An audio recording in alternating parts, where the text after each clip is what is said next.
So what we have here is all kinds of car parts that came from in here. And the reason we took them out is because here is supposed to be a timing belt, and that was removed because it was cracked.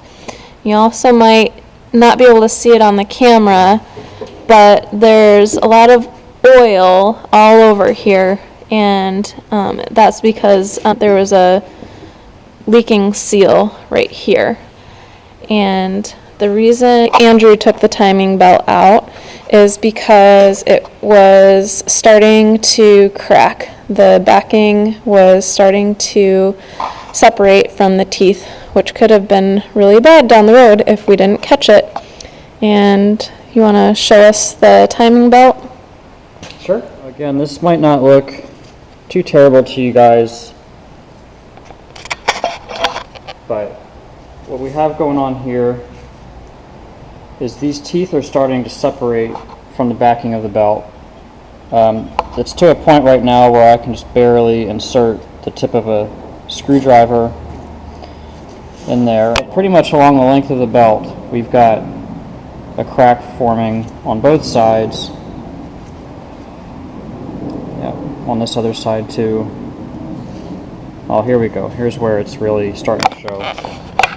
So as you can see, there's enough of a crack there that I can actually put this screwdriver tip inside of it without any force. And if you note here, this is a Toyota belt, and what we have in the shop, this is a 2002 Lexus GS 300, and you may already know that Lexus is a Toyota brand, so what this really is a Toyota.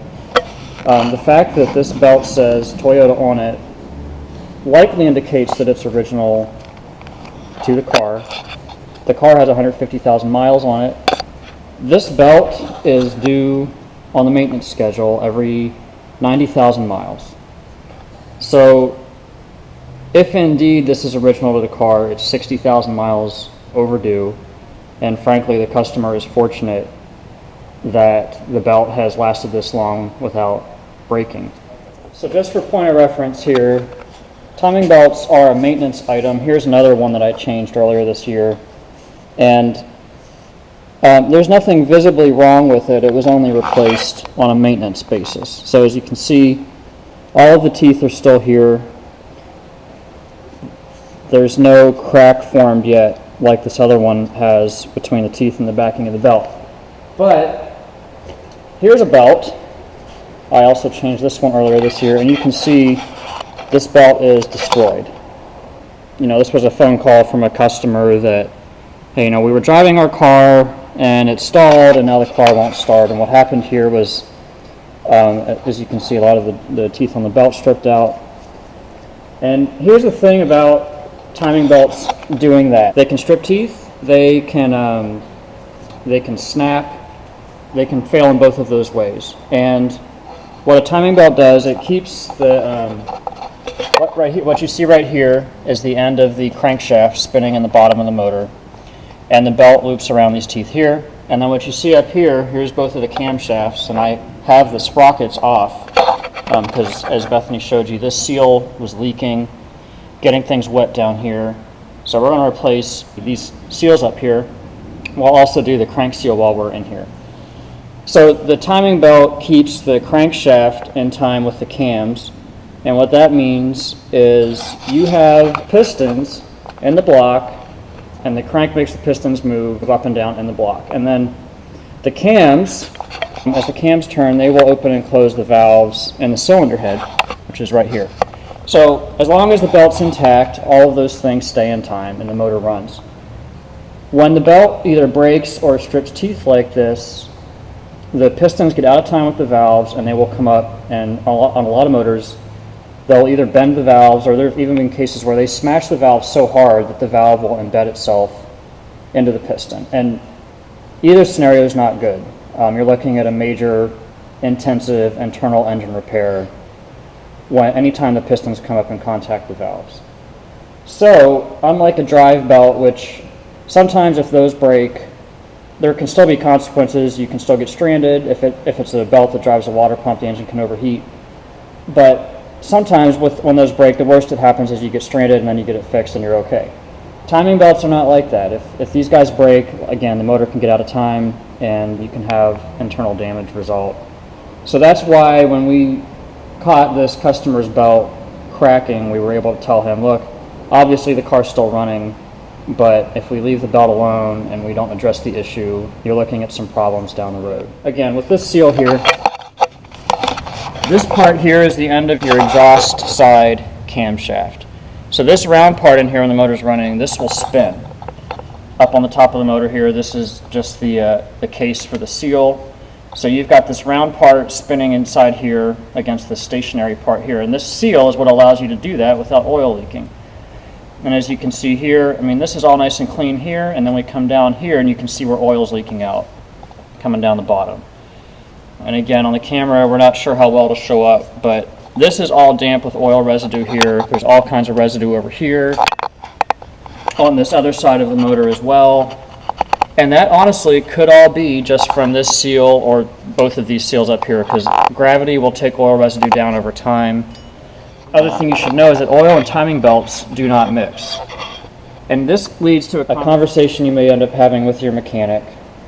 A lot of professional mechanics will, when you need a timing belt changed, they will recommend that you not just do the belt, but you also have your camshaft and crankshaft seals changed out. And this is a perfect example of why. Because, you know, here we are at 150,000 miles and this guy's leaking. Even if this guy had been dry at this point, if I change this belt, how can I guarantee to the customer that in another 90,000 miles when that belt comes due again, that seal won't be leaking by that point? Now that leads back to the other issue, that why do we have what might be an original belt on here at 150,000 miles when it's due every 90? Well, I don't have a full history on the car, but let's say it had theoretically been changed at 90,000 miles. Then if this seal is leaking at 150,000 miles, what are the odds that it would have lasted to 180,000 when the belt ideally would have come due a second time? The last point I would make about this is that, believe it or not, oil changes can affect this kind of stuff. There's a shop I know of up north that services a lot of Hondas, and they put quality motor oil in their Hondas, and they emphasize regular oil changes. And they have these seals, these camshaft and crankshaft seals, they have Hondas up there that they service with over 200,000 miles on them that don't leak. They put quality motor oil in, they change it in a timely manner, and that helps keep the seal soft and doing what they're supposed to do. If the rubber dries up and hardens over time, you'll get leaks like this.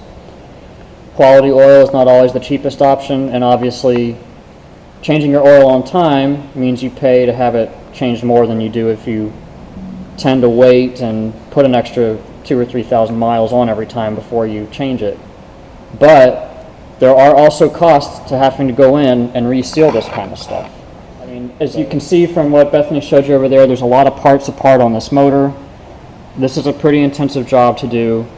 It's not cheap per se, but the customer in this case, I would say, has a good understanding of what we're doing and why. And, you know, we encourage you to, if you don't have this already, look for a mechanic who is good at fixing cars, of course, but also cares about you as a person and is willing to talk through this kind of stuff with you. So I've already explained to the customer in this case why, well, of course we'll change your timing belt because it's cracking, but while we're in here, let's change the oil seals. Let's do the water pump too, because again, there's no guarantee that that guy, which is probably original to the car, lasts to 240,000 miles. And with oil changes, we don't do the cheapest oil changes in town here. We use quality oil, and we use quality filters, and there are many reasons for that, but one of them, again, is we don't want to see your timing belt seal, area seal, start leaking because we're not putting the right stuff in your car. We want to put the right stuff in it, and we want you to change it at the right times. And again, whether you're local to us, you come here for service, you consider coming here for service, or if you're across the country and this is helpful to you, and you know, as you have your car serviced and have conversations with the people working on it, these are just some things you might want to think about.